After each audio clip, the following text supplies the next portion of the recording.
I read 72 books. Sorry, I lied in the title. Any other dead memes? 28-year-old man discovers books is a thing. It's the end of the year and I wanted to make a sort of summary and talk about some of my favorite books that I read this year. And I also wanted to make this book to hopefully inspire you guys or more people in general to read as well. I wanted to have that feeling. So I said that my New Year's resolution was going to be that no matter what I do, I'm going to finish it. And I didn't have books in mind at all. It just sort of became a coincidence that I decided, okay, I'll read a book and even if I don't like it, I don't care. I'm just gonna finish it. So I started off with reading sci-fi, and to be fair, I didn't really enjoy it that much.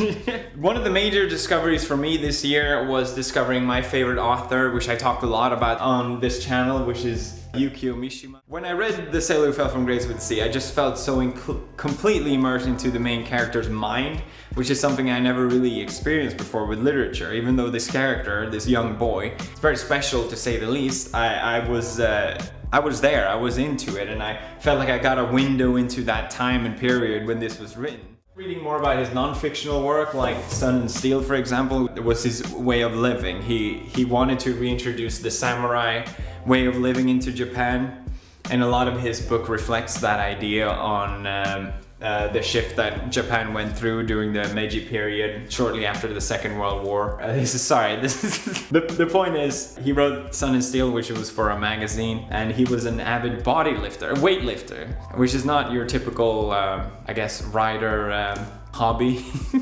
Because he believed in Sun and Steel, which is his take on an old samurai saying, the flower and the sword. That's oversimplifying it, but basically it was this idea that samurais should spend just as much time writing poetry as they spend time practicing with their sword. Mishima was supposed to win the Nobel Prize. He was supposed to be one of the first winners. This sort of became an essay out of nowhere. I didn't mean, sorry, I like talking about Mishima. He was supposed, because it's very interesting, he was supposed to win the Nobel Prize, but he was kind of a misunderstood character and still fairly young to receive such an award. So he got snubbed and he went to one of his peers instead, and I think twice even he was supposed to win the Nobel Prize. It was sort of taken that, yeah, he's still young, we don't really know who he is yet, so when he gets older he will probably get the award.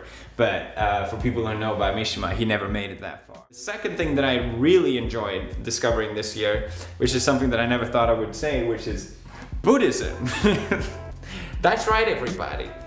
I think a lot of people can benefit from Buddhism. Not from a religious standpoint, but just, I think if you embrace Buddhism as a philosophy, there's so much to learn. Especially for me, I think with the ideas around self-control and why you shouldn't indulge in self-destructive behaviors is something that I really benefited from, and it's something that I never really was taught. So I'm really glad I read this book. I picked it up on a complete whim, and the sun came out of nowhere and I'm getting blasted like an inferno. Jesus Christ. I find it interesting because a lot of its ideas on why you shouldn't indulge in self-destructive behavior sort of correlates to another book that I read.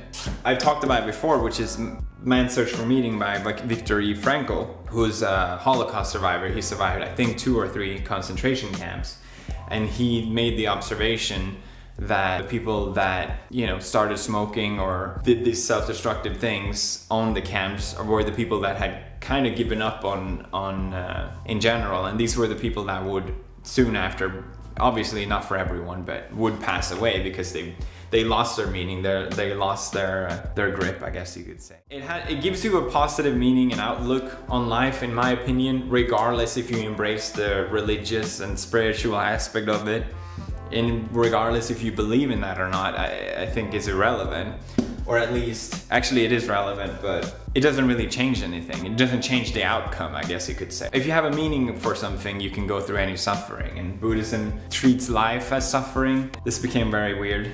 The earliest books that I read this year was Brave New World, written by Aldous Huxley. I love this one especially because it's a good mixture of comedy, intentional or not, I don't know, and how grim it gets as well, how dark it is, which it really delivers this impactful meaning behind it. I don't want to go too much into it, sorry, but the main reason I'm bringing this up is because a lot of you guys are recommending this book to me, which is Fahrenheit 451, which is another dystopia. which depicts a future where people won't read books. They have the same idea generally. But I think these are two great examples of, this one has a great elevator pitch, this one doesn't. But this one has so much more impactful meaning behind it. This just sounds to me like the rambling of an angry old man. Bad. This book is so terrible. I think it's a perfect example of a book that's, the moral is the core center of the novel, which just makes it so goddamn boring. In my opinion, the beauty of fiction is when you have characters that are interesting and the story that really grips you in a way that the ideas behind it isn't as transparent and they have so much more impact, in my opinion. This is so rambly, so poorly written. It blows my mind that this is what gets recommended. So don't read this one. There's so many better dystopians out there. Whenever you go as well on the top rated books on online and you see what's popular, a lot of it is self-help book, which is fine. Obviously they have a purpose and there's a lot to learn from that as well, but I would really emphasize that read fiction. There's really no better way to get the meaning behind something, in my opinion, instead of just getting it spoon-fed to you.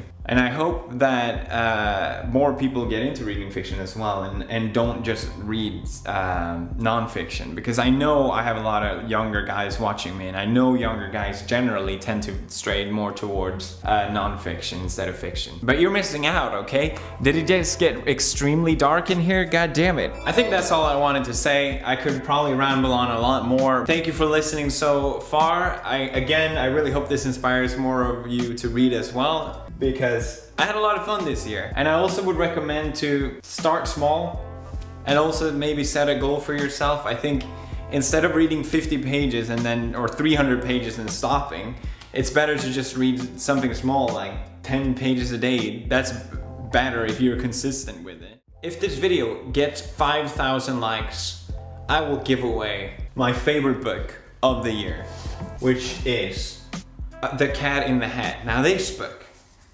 I'm thinking about doing a whole series about. It's goddamn genius.